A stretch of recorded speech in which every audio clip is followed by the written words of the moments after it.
नमस्कार दोस्तों, इस वीडियो में संविधान का स्रोत, उद्देश्य का प्रस्ताव, अनुसूचियाँ, शासन प्रणाली, राष्ट्रीय प्रतीक, भारतीय संविधान तथा भाषाई आधार पर संबंधित जितने भी इम्पोर्टेंट पॉइंट होंगे पॉलिटी के, सारे पॉइंट को इस वीडियो में कवर किया जाएगा। तो आप लोग वीडियो को बहुत ध्यान से देखिएगा क्योंकि सारे के सारे पॉइंट आपके एग्ज़ाम के लिए इंपॉर्टेंट हैं। और ये वीडियो नंबर आपकी 3 है। इसका पहले 2 वीडियो आपके पॉलिटी का अपलोड हो चुका है, जो नहीं देखे जाके देख लीजिएगा, आपके प्लेलिस्ट में वीडियो मिल जाएंगे। ठीक है। संविधान का स्रोत से संबंधित जो भी इम्पोर्टेंट पॉइंट हैं उन सभी पॉइंट को देखिए।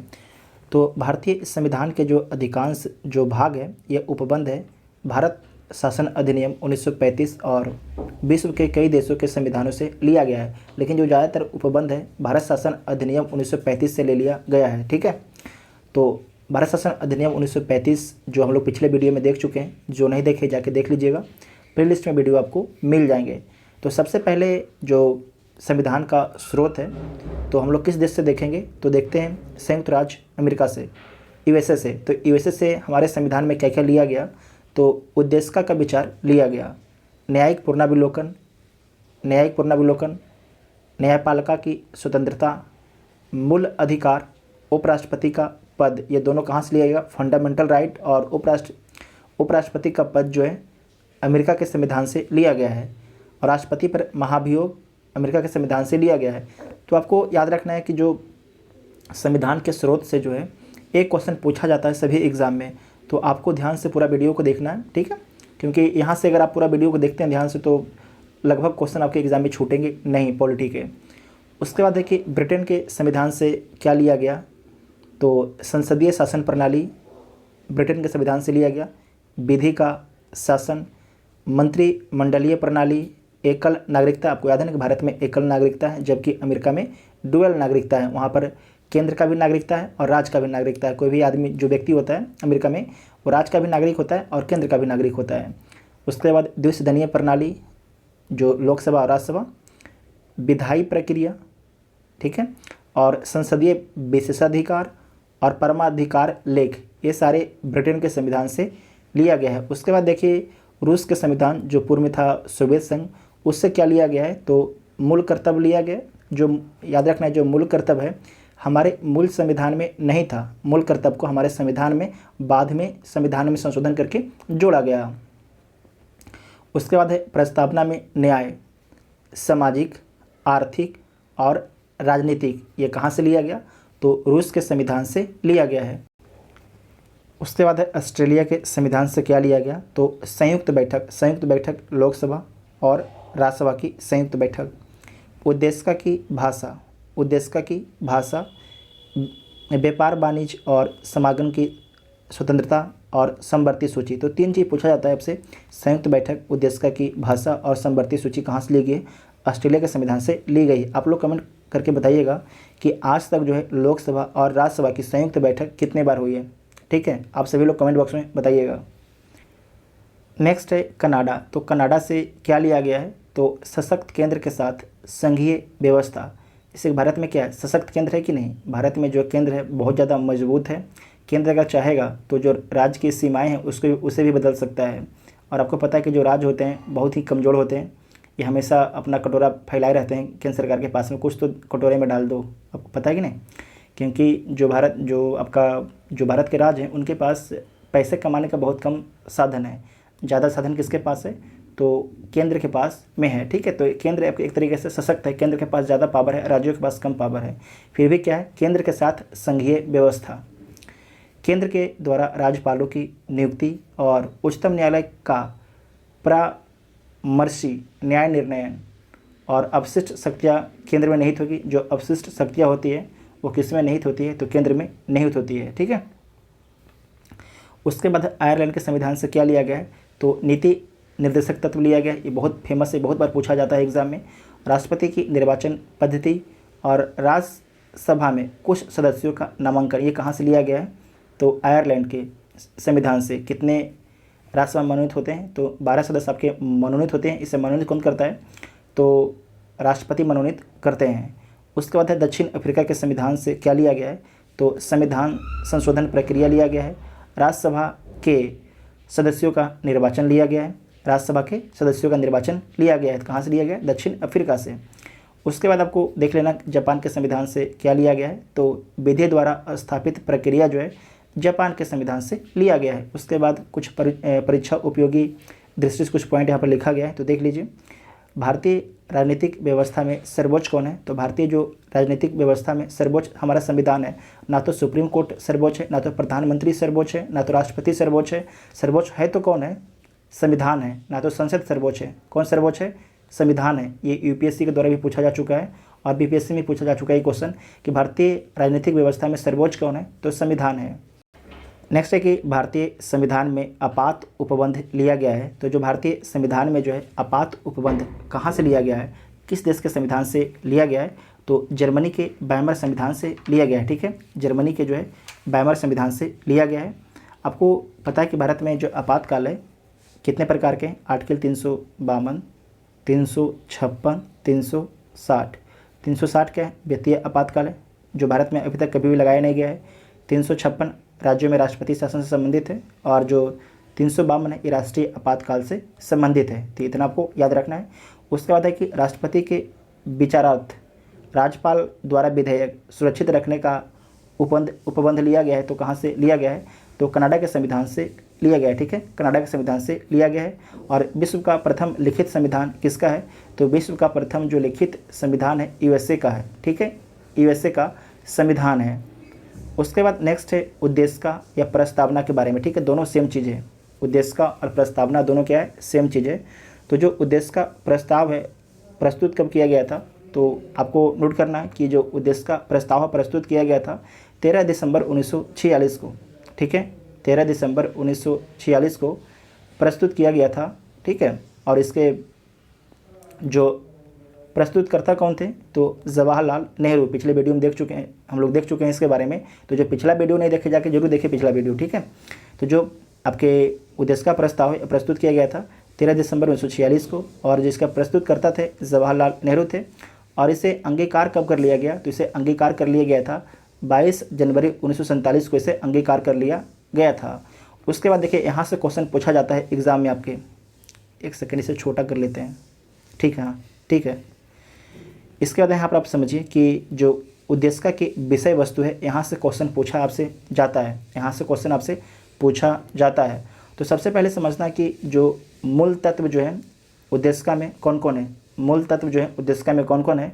तो संपूर्ण प्रभुत्व संपन्न जो है मूल तत्व है, समाजवादी, पथ निरपेक्ष और लोकतांत्रिक गणराज्य जो है मूल तत्व हैं। तो आपको नोट कर लेना मूल तत्व कितने हैं? 4 हैं। ये पूछा जाता है यूपीपीएससी में। अगर पूछा गया था कि उद्देश्य की विषय वस्तु में न्याय कितने प्रकार के हैं, तो कितने प्रकार के न्याय? 3 प्रकार के न्याय हैं। कौन कौन है? सामाजिक है, आर्थिक है और राजनीतिक न्याय है। कितने न्याय? 3 प्रकार के हैं, सामाजिक है, आर्थिक है और राजनीतिक न्याय है। और जो आपके उद्देश्य का है उसमें स्वतंत्रता कितने प्रकार का दिया गया है? तो स्वतंत्रता दिया गया है आपके 5 प्रकार की। इसे नोट कीजिएगा और याद भी रखिएगा कि कितने प्रकार का है। तो 5 प्रकार का कौन है? विचार का स्वतंत्रता, अभिव्यक्ति की स्वतंत्रता, धर्म का स्वतंत्रता, विश्वास का स्वतंत्रता, उपासना की स्वतंत्रता है। ये 5 प्रकार की स्वतंत्रता आपको याद रखना, आपसे एग्जाम में पूछा जाता है। उसके बाद समानता, कितने प्रकार की समानता है? तो 2 प्रकार की समानता है। एक है प्रतिष्ठा की समानता और एक है अवसर की समानता। एक है प्रतिष्ठा की समानता और एक है अवसर की समानता। उसके बाद है कि उद्देश्य में जो है उद्देश्य का जिसे प्रस्तावना बोला जाता है, तो उद्देश्य में 42वें संविधान संशोधन अधिनियम 1976 के द्वारा जो है 3 शब्द जोड़ा गया। 3 शब्द जोड़ा गया, ये बार बार एग्जाम में पूछा जाता है। तो कौन कौन सा शब्द जोड़ा गया? तो समाजवादी, अखंडता और पथ निरपेक्ष। ठीक है, यह पथ निरपेक्षता भी से बोला जाता है। ये 3 शब्द जो है कब जोड़ा गया? 42वें संविधान संशोधन अधिनियम 1976 के द्वारा। ये फेमस क्वेश्चन है, हर एग्जाम में पूछा जाता है, कोई भी एग्जाम हो। ठीक है, आईएएस से लेकर अगर छोटा जो एग्जाम दीजिएगा वहाँ तक आपसे पूछा जाएगा ये क्वेश्चन को, तो आपको सभी के लिए इंपॉर्टेंट है। उसके बाद है कि जो उद्देश्य का पर जो है उच्चतम न्यायालय संविधान का भाग है, इसे आप लोग नोट कीजिएगा। उद्देश्य का पर जो है उच्चतम न्यायालय का जो निर्णय है ये आपके आता है कि शुरुआत में बोला जाता है कि जो उद्देश्य का है वो संविधान का भाग नहीं है। तो कब बोला जाता है? बेरोबारी बाद 1960 में बोला जाता है कि जो उद्देश्य का है, जो प्रस्तावना है वो क्या है? संविधान का भाग नहीं है। लेकिन बाद में जो है बम्बई बनाम यूनियन ऑफ इंडिया बाद में जो है ये धारणा प्रस्तुत की गई कि हाँ जो उद्देश्य है संविधान का भाग है, जबकि जो उसको स्वीकार कब कर लिया गया, उसको स्वीकार कब कर लिया गया कि उद्देश्य का संविधान का भाग है ही है। तो आपको याद रखना है कि केशवानंद भारती बनाम केरल राज्य बाद में जो 1973 में, नोट कीजिएगा 1973 में स्वीकार कर लिया गया कि उद्देश्य का जो है संविधान का भाग है। और किस केस में, तो केशवानंद भारती बनाम केरल राज्य बाद में, ठीक है, केस में, इसे नोट कर लेना है, आपसे एग्जाम में पूछा जाता है। तो उद्देश्य का क्या है, संविधान का भाग है। इस पर बहुत डिबेट हुआ था। उसके बाद है कि परीक्षा उपयोगी दृष्टि से कुछ देख लीजिए। तो संविधान की आत्मा, जो संविधान की आत्मा किसे बोला गया है, तो संविधान की आत्मा बोला गया है उद्देश्य को। किसे बोला गया है, उद्देश्य को संविधान का आत्मा बोला गया है। उद्देश्य को राजनीतिक जन्मपत्री किसके द्वारा बोला गया है, तो के.एम. मुंशी के द्वारा जो है, के.एम. मुंशी के द्वारा जो है उद्देश्य को राजनीतिक जन्मपत्री बोला गया है। बी.आर. अम्बेडकर ने संविधान की आत्मा कहा। तो आपको याद रखना है कि जो बी.आर. अम्बेडकर हैं और उनके बारे में पूछा जाएगा कि बी.आर. अम्बेडकर जो है संविधान की आत्मा किसे बोलते हैं, तो संवैधानिक उपचारों के अधिकार को बोलते हैं, अनुच्छेद 32 को बोलते हैं। अनुच्छेद 32 को जो है बी.आर. अम्बेडकर के द्वारा संविधान की आत्मा बोला जाता है। संविधान की पवित्र दस्तावेज कहा गया है। तो आपको याद रखना है जो संविधान की पवित्र दस्तावेज किसे बोला गया है, तो जो उद्देश्य को, और किसके द्वारा, तो डॉक्टर बी.आर. अम्बेडकर के द्वारा, डॉक्टर बी.आर. अम्बेडकर के द्वारा, ठीक है। उसके बाद नेक्स्ट है कि उद्देश्य और प्रस्तावना को पढ़ लीजिए। यहाँ पर हम भारत के लोग, ये पूछा जाता है कि जो उद्देश्य का प्रस्तावना शुरुआत होती है तो किन शब्दों से शुरुआत होती है, तो हम भारत के लोग से, हम भारत के लोग से जो आपकी प्रस्तावना शुरू होती है। भारत को, जो हम भारत के लोग जो हैं, भारत को एक क्या बनाना चाहते हैं, संपूर्ण प्रभुत्व संपन्न, समाजवादी, पथ निरपेक्ष, लोकतंत्रात्मक गणराज्य बनाने के लिए तथा उसके समस्त नागरिकों को, उसके समस्त जो नागरिक हैं देश के, सामाजिक, आर्थिक और राजनीतिक न्याय, ठीक है, मिलना चाहिए। उसके बाद है कि जो समस्त नागरिक हैं उनको विचार, अभिव्यक्ति, विश्वास, धर्म, उपासना की क्या है, स्वतंत्रता है। जितने भी आपके समस्त नागरिक हैं, भारत की जनता है, उनको विचार, अभिव्यक्ति, विश्वास, धर्म और उपासना की स्वतंत्रता है। उसके बाद है कि जो भी समस्त भारत के व्यक्ति हैं उनको प्रतिष्ठा और अवसर की भी समानता प्रदान की गई है, ठीक है। समानता प्राप्त करने के लिए तथा उन सब में जो है व्यक्ति की गरिमा और राष्ट्र की एकता और अखंडता सुनिश्चित करने वाली बंधुता बढ़ाने के लिए दृढ़ संकल्प होकर जो है अपनी इस संविधान सभा में आज तारीख जो है 26 नवंबर 1949 ईस्वी मिति मार्गशीर्ष शुक्ल सप्तमी संवत 2006 विक्रमी को एदत्त द्वारा इस संविधान को अंगीकृत, अधिनियमित और आत्मपित करते हैं। उसके बाद आपको ध्यान रखना है कि जो उद्देश्य का प्रस्ताव था, इसे किसके द्वारा स्वीकार किया गया, तो संविधान सभा के द्वारा। संविधान सभा में कौन लोग थे, तो भारत के जनता के द्वारा चुने हुए प्रतिनिधि थे। मतलब कि जो जनता थी उनके प्रतिनिधि आपके संविधान सभा में थे। तो इसका मतलब हो गया कि जो उद्देश्य का जो प्रस्तावना है इसे स्वीकार कौन कर लिया, तो भारत की जनता एक तरीके से स्वीकार इसे कर लिया, क्योंकि जनता ही ना जो संविधान बनाने वाली को चुन के भेजी थी, इसीलिए। उसके बाद नेक्स्ट है अनुसूचियाँ एवं उनके विषय के बारे में देखिए। तो पहली अनुसूची में क्या है, तो राज्य व संघ राज क्षेत्र। तो भारत में कितने राज्य हैं, तो 28 राज्य हैं। और कितने संघ राज क्षेत्र हैं, तो 8 हैं। कितने हैं केंद्र शासित प्रदेश, तो 8 हैं। दूसरा अनुसूची में क्या लिखा गया है, तो राष्ट्रपति तथा अन्य उच्च पदाधिकारियों के वेतन। तो जो राष्ट्रपति हैं और अन्य उच्च पदाधिकारी हैं उनके वेतन भत्ते की बात की गई है दूसरी अनुसूची में। तीसरी अनुसूची में क्या बात किया गया है, तो शपथ या प्रतिज्ञान के प्रारूप की बात की गई है तीसरी अनुसूची में। सबसे पहले आप ज्वाइनिंग करने जाइएगा नौकरी में, तो आप देखते हैं ना कि सैलरी कितना दोगे। जब सैलरी कितना दोगे तो बोलता है कि सैलरी इतना देंगे, उसके बाद आप ज्वाइन करते हैं नौकरी, ठीक है। तो इस प्रकार से आपको याद रखना है। उसके बाद है कि चौथी अनुसूची में क्या है, तो राज्यसभा में स्थानों का आवंटन। तो बिहार में राज्यसभा कितने सीट हैं? तो 16 हैं। और आपको कमेंट करके बताना है कि उत्तर प्रदेश में राज्यसभा कितनी सीटें हैं। 5वां है कि अनुसूचित क्षेत्रों और अनुसूचित जनजातियों के प्रशासन और नियंत्रण के बारे में उपबंध करता है 5वीं अनुसूची।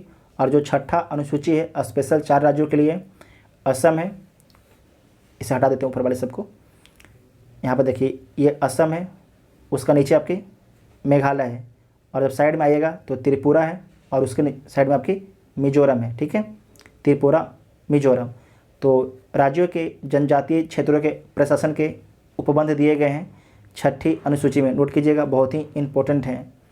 उसके बाद है 7वीं अनुसूची। जो 7वीं अनुसूची है संघ सूची, राज्य सूची व समवर्ती सूची में केंद्र व राज्यों के मध्य शक्तियों का विभाजन।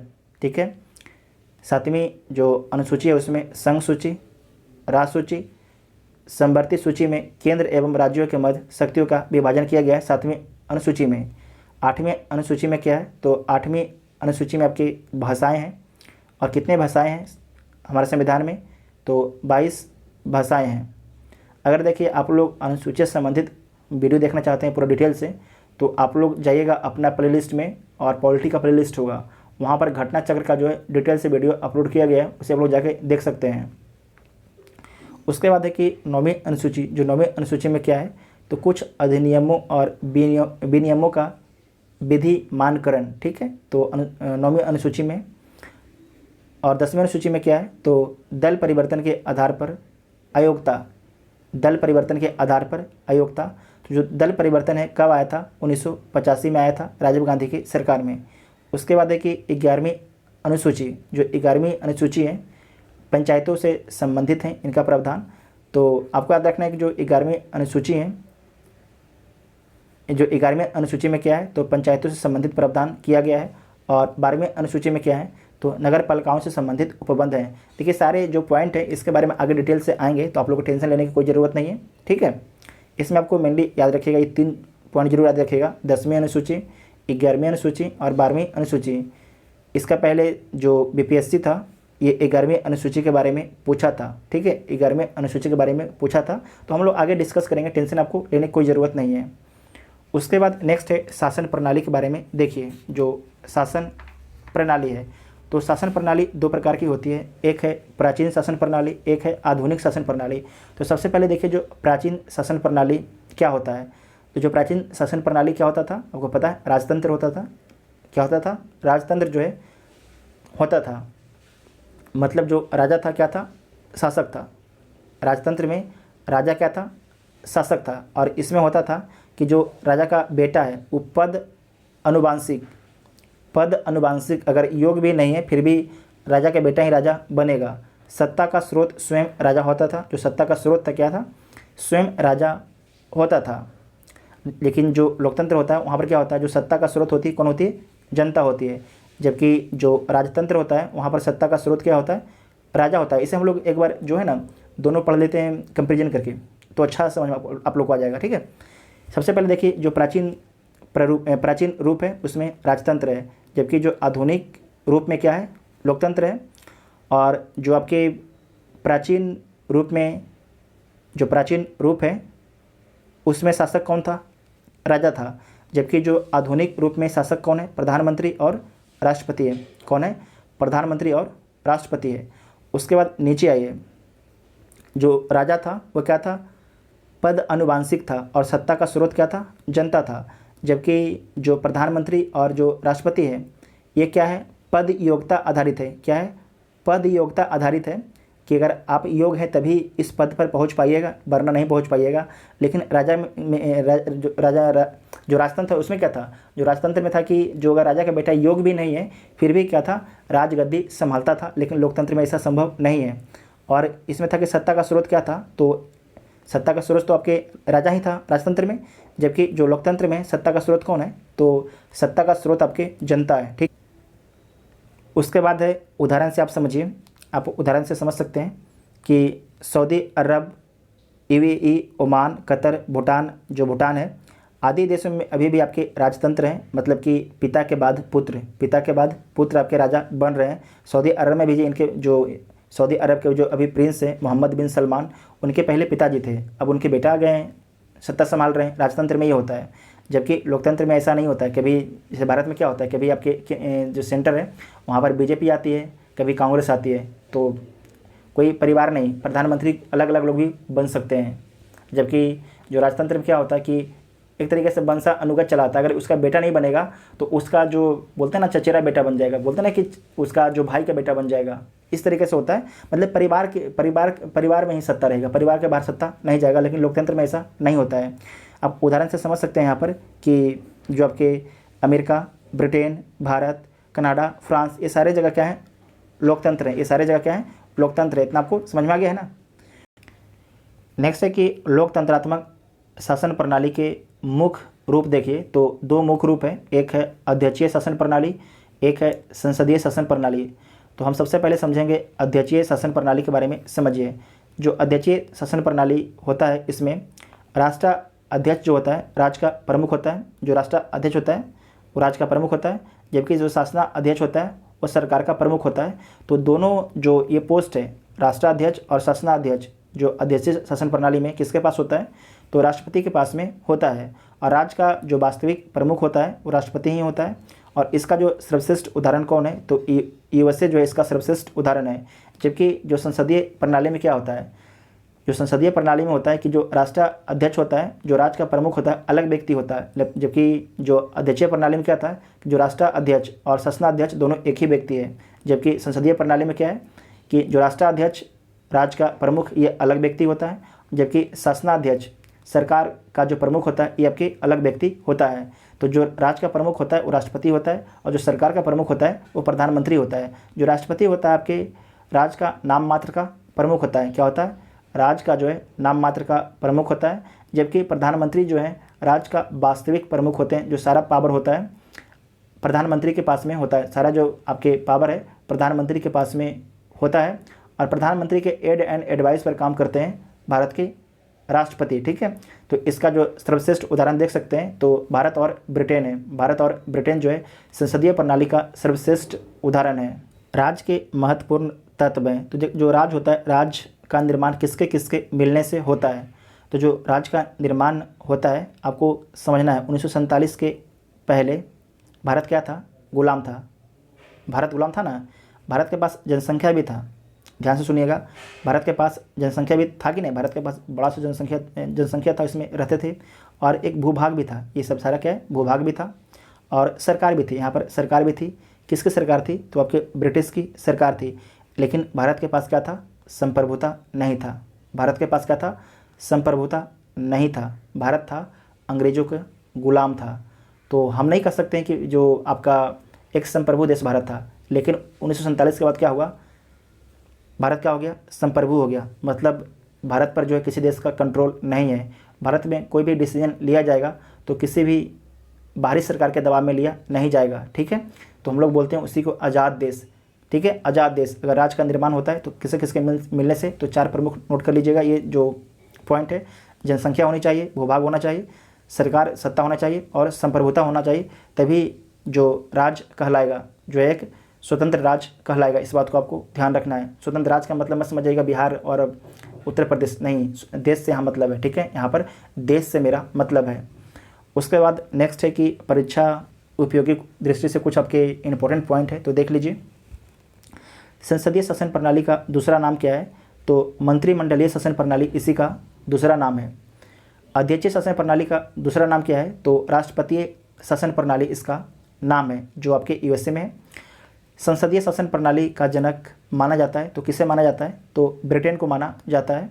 तो हम लोग जो ब्रिटेन में जो शासन प्रणाली है उसी को अपनाए हैं। तो जो ब्रिटेन में शासन प्रणाली है उसी को हम लोग अपनाए हैं। और भारत में सत्ता का एकमात्र स्रोत कौन है, तो भारत में सत्ता का एकमात्र स्रोत आपके जनता है। जबकि जो राजतंत्रात्मक में क्या है, सत्ता का स्रोत कौन है, राजा है। समझे ना। उसके बाद देखिए भारत एक क्या है, गणतंत्र है। इसका आशय क्या होता है, जो गणतंत्र का मतलब क्या होता है, तो राज देश। आपको बोले थे ना कि राज का मतलब आपको देश समझना है, बिहार झारखंड नहीं समझना है। तो देश का जो प्रमुख है उसका निर्वाचित होता है, जो देश का प्रमुख है उसका क्या होता है, निर्वाचन होता है। जो राष्ट्रपति हैं उनका निर्वाचन होता है। जो राष्ट्रपति के निर्वाचन में कौन कौन लोग वोटिंग करते हैं आपको पता है? लोकसभा, राज्यसभा और विधानसभा के ओनली 4 निर्वाचित मेंबर वोटिंग करते हैं, मनोनीत मेंबर वोटिंग नहीं करते हैं, ठीक है, इसे ध्यान रखिएगा। उसके बाद है कि राज्य का सर्वाधिक महत्वपूर्ण तत्व क्या है, तो संप्रभुता है। आपको क्या समझाए थे यहाँ पर, समझे थे ना कि भारत जब 1947 के पहले क्या था, गुलाम था, लेकिन भारत के जो 1947 के पहले भारत के पास जनसंख्या भी था, भूभाग भी था, सरकार भी था, लेकिन संप्रभुता हमारे पास नहीं था। इस बात को ध्यान रखिएगा, एग्जाम में आपसे क्वेश्चन पूछा जाता है, ठीक है। तो यहाँ पर समझिएगा कि जो राज्य का सर्वाधिक जो महत्वपूर्ण तत्व क्या है, तो संप्रभुता है। क्या है? संप्रभुता है, ठीक है। उसके बाद है कि भारतीय संघवाद को जो है सहकारी संघवाद कहा गया, किसके द्वारा? भारतीय संघवाद को जो है सहकारी संघवाद कहा, तो किसने कहा? तो जी ऑस्टिन ने बोला। और भारत को जो है अर्ध संघात्मक राज्य बोला, तो किसके द्वारा बोला गया है? तो केसी व्हीलर के द्वारा जो है भारत को अर्ध संघात्मक राज्य बोला गया है। राष्ट्रीय प्रतीक के बारे में देखिए, तो जो राष्ट्रीय ध्वज क्या है, तो तिरंगा है। और इसके अभी कल्पनाकर्ता कौन है? तो पिंगली वेंकैया है। कौन है? पिंगली वेंकैया के द्वारा जो है राष्ट्रीय ध्वज बनाया गया था। और इसकी चौड़ाई कितनी है? तो इसकी जो अपना राष्ट्रीय ध्वज है, इसकी चौड़ाई 3 है, लंबाई 3 है और चौड़ाई कितना है? तो चौड़ाई इसका 2 है। तो आपको याद रखना है 3:2 है, ये पूछा जाता है एग्जाम में, से नोट कर लीजिएगा।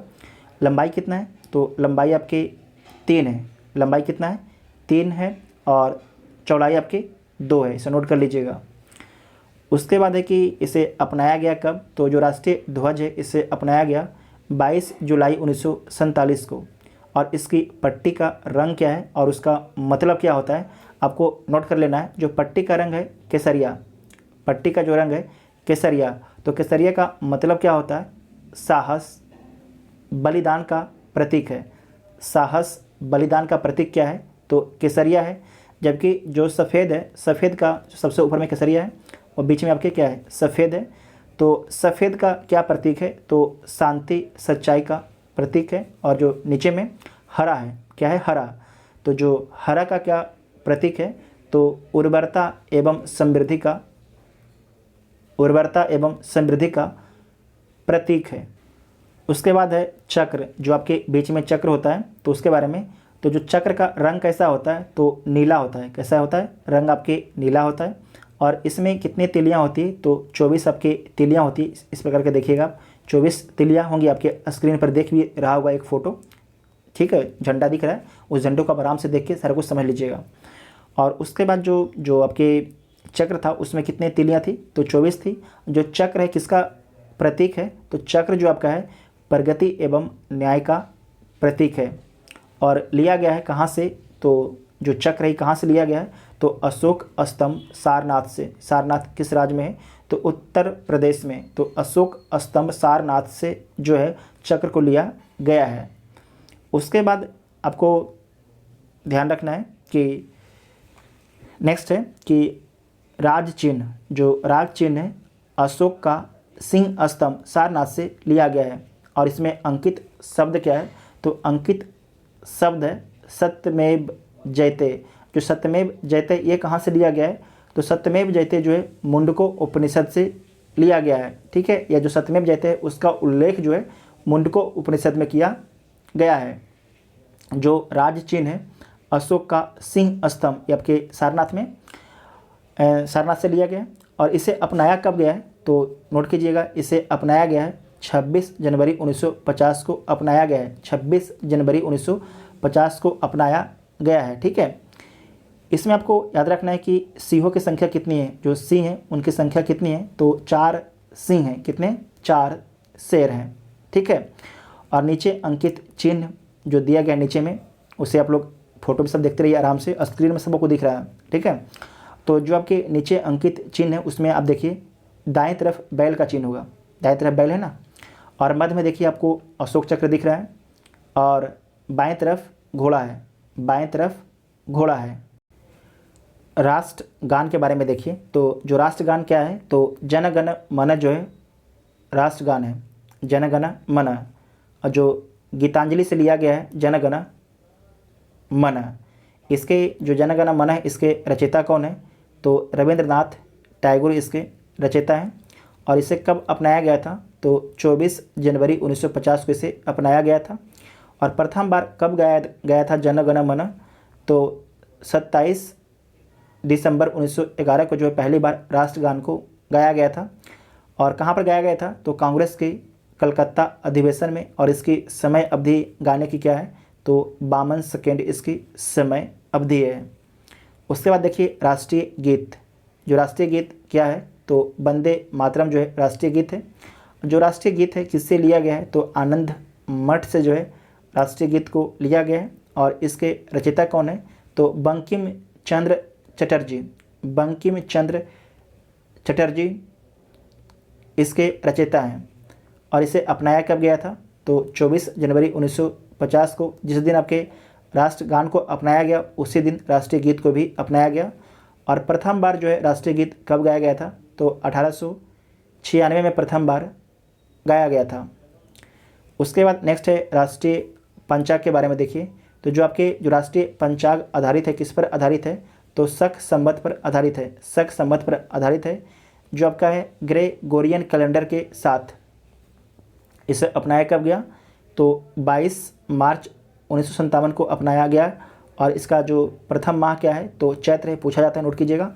जो हिंदी का प्रथम महीना चैत्र होता है और अंतिम महीना आपके फाल्गुन, जब होली आता है आपको, है ना, आप लोग सुनेंगे कि फाल्गुन में जो कुछ गाना गाया जाता है होली वाला, याद भी नहीं आ रहा। उसके बाद है कि अन्य राष्ट्रीय प्रतीक के बारे में देखिए। तो जो राष्ट्रीय पशु क्या है? तो बाघ है। राष्ट्रीय पक्षी मोर है। राष्ट्रीय पुष्प कमल है। राष्ट्रीय विरासत पशु हाथी है। राष्ट्रीय जलीय जीव डॉल्फिन है। 2010 में घोषित किया जाता है नीतीश कुमार के सुझाव पर, मनमोहन सिंह के द्वारा। और राष्ट्रीय फल आम है। राष्ट्रीय मुद्रा रुपया है। और राष्ट्रीय वृक्ष आपके बरगद है। इतना आपको याद रखना है। उसके बाद राष्ट्रीय दिवस या त्यौहार के बारे में देखिए। तो 3 आपके हैं। एक है राष्ट्रीय गणतंत्र दिवस, जिस दिन हमारा संविधान लागू होता है। स्वतंत्र दिवस, जिस दिन हम आज़ाद होते हैं 15 अगस्त को। और गांधी जयंती 2 अक्टूबर को, गांधी जी के जन्मदिन पर, ठीक है, 2 अक्टूबर को। तो 3 आपके राष्ट्रीय दिवस हैं, नोट कीजिएगा, पूछा जाता है आपके एग्ज़ाम में। उसके बाद है कि राष्ट्रीय नदी कौन है? तो गंगा है। कब घोषित किया गया? 2008 में घोषित किया गया है। उसके बाद देखिए क्षेत्रीय परिषद और उसका मुख्यालय पूछा जाता है। तो पूर्वी क्षेत्रीय परिषद का मुख्यालय कोलकाता में है। और पश्चिमी क्षेत्रीय परिषद का मुख्यालय मुंबई में है। मध्य क्षेत्रीय परिषद का मुख्यालय प्रयागराज इलाहाबाद में है। और उत्तरी क्षेत्रीय परिषद का मुख्यालय नई दिल्ली में है। और दक्षिणी क्षेत्रीय परिषद का जो आपके मुख्यालय है चेन्नई में है। कहाँ पर है? चेन्नई में है। उसके बाद है कि राज्य एवं संघ राज क्षेत्र के बारे में देखिए। तो प्रमुख रियासतें भारत में, उनका विलय, ये पूछा जाता है, इसे नोट कीजिएगा। तो रियासत, विलय तिथि और विलय का माध्यम क्या था? तो जम्मू कश्मीर का भारत में विलय कब होता है? तो 26 सितंबर 1947 को होता है। 26 सितंबर 1947 को। और किस माध्यम से होता है? तो विलय पत्र के द्वारा होता है, विलय पत्र के द्वारा।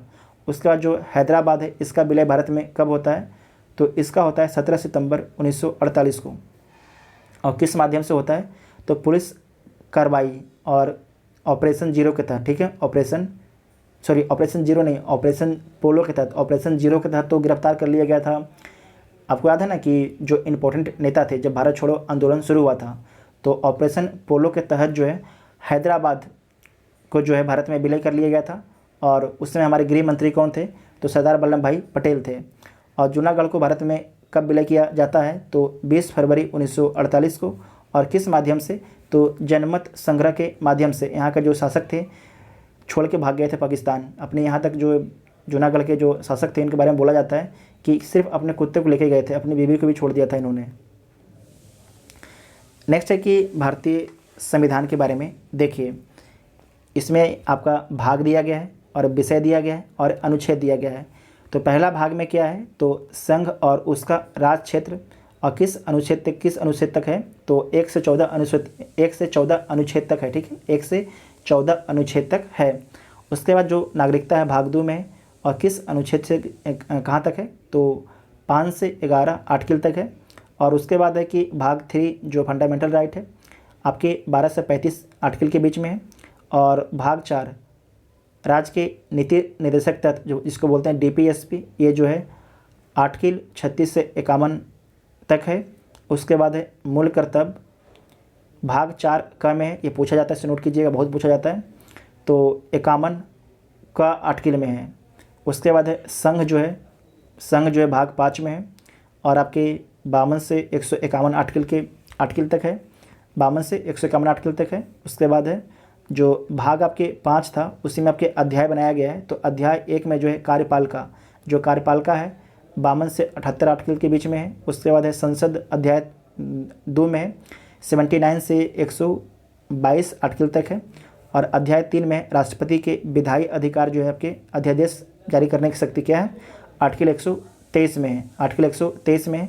और उसके बाद है अध्याय आपके 4 में जो है संघीय न्यायपालिका है 124 से 147 के बीच में। जो संघ था कहाँ तक था, 52 से 151 आर्टिकल तक था। उसी में आपके अध्याय बना दिया गया है। अध्याय आपके 5 जो है भारत के नियंत्रक एवं महालेखा परीक्षक हैं, किस आर्टिकल से किस आर्टिकल तक हैं, 148 से 151 आर्टिकल तक है। उसके बाद भाग 6 में क्या है, तो राज्य के बारे में है। जो राज्य आपका है 152 से लेके 237 आर्टिकल तक आपके राज्य हैं। राज्य में भी आपके अध्याय बांट दिया गया है। तो समान के रूप में जो है 152 से 237 के रूप में आपके समान अध्याय 1 में है। उसमें आपके अध्याय 2 में आपके कार्यपालिका है, जो कार्यपालिका 153 से 167 आर्टिकल के बीच में है। उसके बाद है अध्याय 3 में आपके राज्य विधानमंडल 168 से 212 आर्टिकल के बीच में, सब लोग ध्यान से देखिएगा। उसके बाद अध्याय 4 में है राज्यपाल के विधायी अधिकार जो है आर्टिकल 213 में, मतलब कि जो राज्यपाल अध्यादेश जारी करता है किस आर्टिकल के तहत, 213 के तहत। और जो राज्यपाल है वो जो राज्यपाल है 213 के तहत, और राष्ट्रपति हैं 123 के तहत अध्यादेश जारी करते हैं। उसके बाद है कि अध्याय 5 में क्या है, तो राज्यों के उच्च न्यायालय जो है आर्टिकल 214 से 232 तक हैं।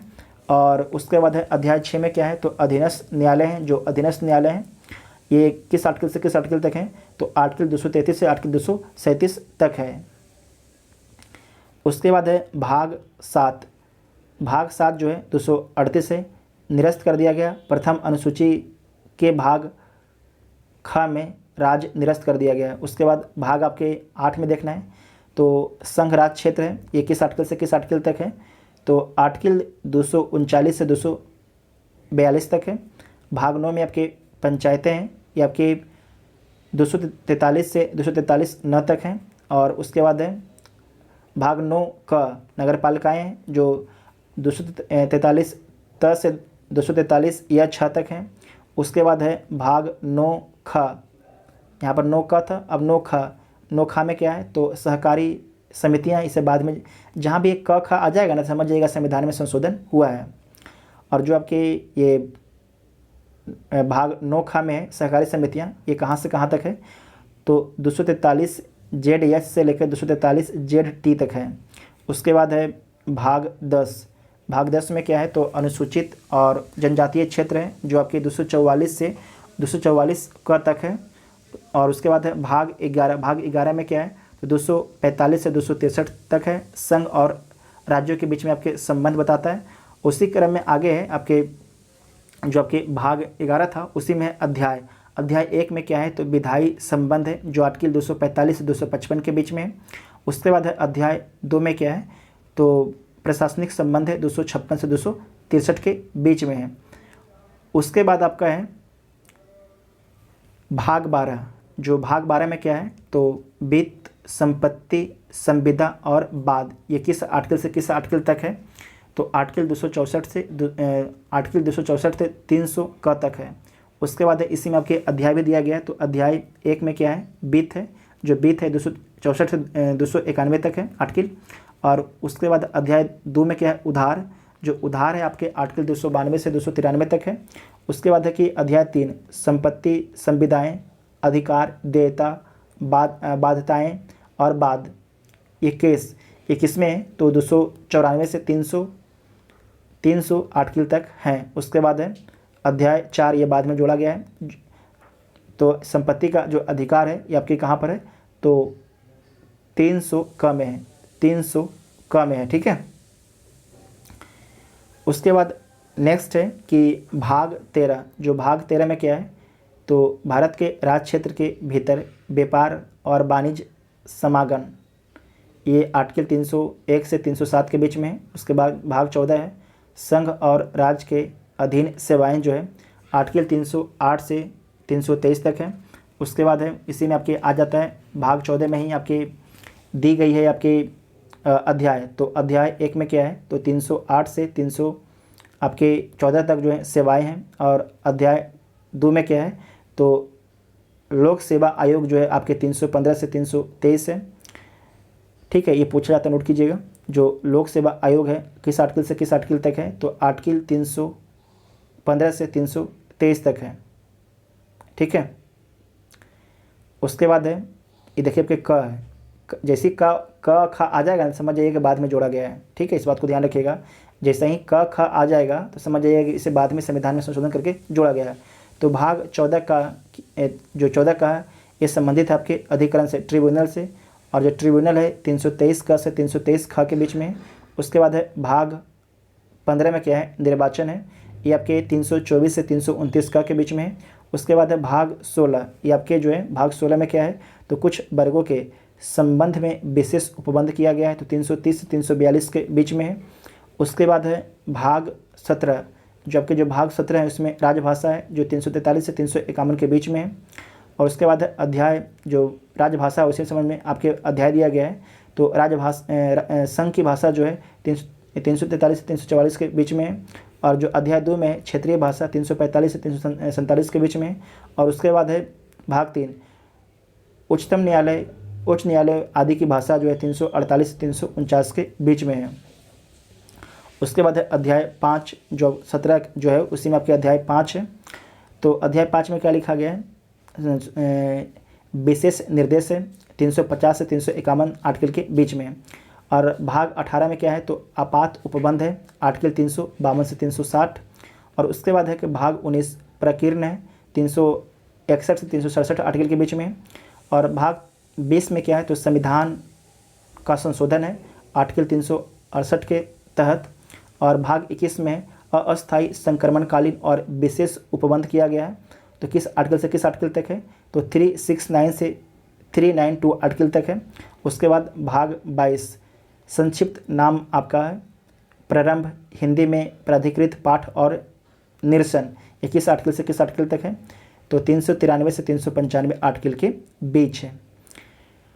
उसके बाद नेक्स्ट है कि भाषाई आयोग और समिति, भाषाई आयोग और समिति के बारे में देखिए। तो जो भाषाई प्रांत आयोग, इसका गठन कब किया गया था, तो जून 1948 में इसका गठन किया गया था। और इसके अध्यक्ष कौन थे, तो एस.के. धर थे।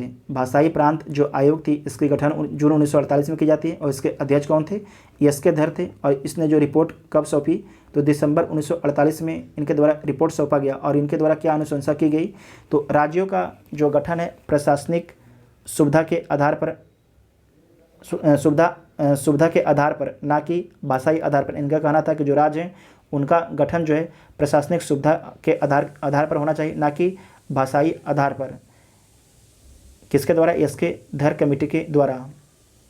उसके बाद जो है JVP समिति का गठन किया जाता है। और इसका गठन कब होता है, तो दिसंबर 1948 में इसका गठन किया जाता है। और इसके सदस्य कौन होते हैं, जवाहरलाल नेहरू, सरदार वल्लभ भाई पटेल और पट्टाभी सीतारामैया इसके सदस्य होते हैं। और इस अपनी रिपोर्ट कब सौंपती है, तो अप्रैल 1949 को अपनी रिपोर्ट सौंपती है। और इनका अनुशंसा है कि भाषाई आधार पर राज्यों का जो पूर्ण गठन है उसे क्या कर देते हैं, अस्वीकृत कर देते हैं कि भाषाई आधार पर राज्यों का गठन नहीं किया जाएगा।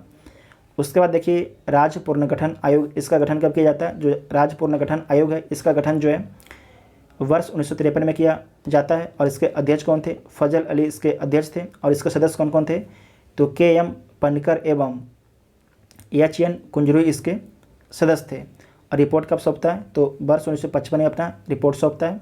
और इनका अनुशंसा था कि भाषाई आधार पर राज्यों के पुनर्गठन की अनुशंसा कर देता है। तो उसके बाद है आंध्र प्रदेश राज्य का गठन जो है भाषा के आधार पर होने वाला पहला राज्य था। इसके बारे में देख लीजिए। तात्कालिक गठन जो है इसका पोट्टी श्री रामुलु की 56 दिनों की भूख हड़ताल की मौत के बाद जो है आंध्र प्रदेश राज्य का गठन किया जाता है। और कब किया जाता है? तो 1 अक्टूबर 1953 को इसका गठन कर दिया जाता है। और इसकी विशेषता क्या है? तो भाषा के आधार पर गठित होने वाला देश का पहला राज्य कौन बन गया? तो आंध्र प्रदेश बन गया। और इसका विभाजन जो आंध्र प्रदेश है, बाद में इसका विभाजन हो जाता है। तो कब होता है? तो 2 जून 2014 को जो है तेलंगाना आंध्र प्रदेश से अलग हो जाता है। कब होता है? 2 जून 2014 को। ये भी भाषा के आधार पर ही अलग होता है। उसके बाद देख लीजिए विभिन्न राज्यों के गठन की तिथि यहाँ पर पूछा आपसे जाता है। तो जो आंध्र प्रदेश है इसका गठन कब होता है? तो 1 अक्टूबर 1953 को। गुजरात 1 मई 1960, नागालैंड 1 दिसंबर 1963, हरियाणा 1 नवंबर 1966। उसके बाद है हिमाचल प्रदेश 25 जनवरी 1971, मेघालय जो है 21 जनवरी 1972। और जो मणिपुर है, मणिपुर इसका गठन कब होता है? तो 21 जनवरी 1972, त्रिपुरा 21 जनवरी 1972। तो मेघालय, मणिपुर और त्रिपुरा तीनों का जो गठन है 21 जनवरी 1972 को ही की जाती है। उसके बाद नेक्स्ट है सिक्किम। जो सिक्किम का गठन कब किया जाता है? तो 16 मई 1975 को। और मिजोरम का 20 फरवरी 1987 को। और अरुणाचल प्रदेश का 20 फरवरी 1987। मतलब कि जो मिज़ोरम है और अरुणाचल प्रदेश दोनों का गठन एक ही दिन किया जाता है, 20 फरवरी 1987 को, मिजोरम का भी और अरुणाचल प्रदेश का। उसके बाद है गोवा। जो गोवा है इसका गठन कब किया जाता है? तो जो गोवा है इसका गठन जो है 30 मई 1987 को। 30 मई 1987 को जो है गोवा का गठन किया जाता है। नोट कीजिएगा, 30 मई 1987 को। उसके बाद है छत्तीसगढ़, इसका गठन 1 नवंबर 2000 को। और उत्तराखंड 9 नवंबर 2000 को। और झारखंड 15 नवंबर 2000 को। बीपीएससी इससे कई बार पूछ चुका है, ठीक है। और तेलंगाना लास्ट वाला कौन बनता है? तेलंगाना 2 जून 2014 को, ठीक है।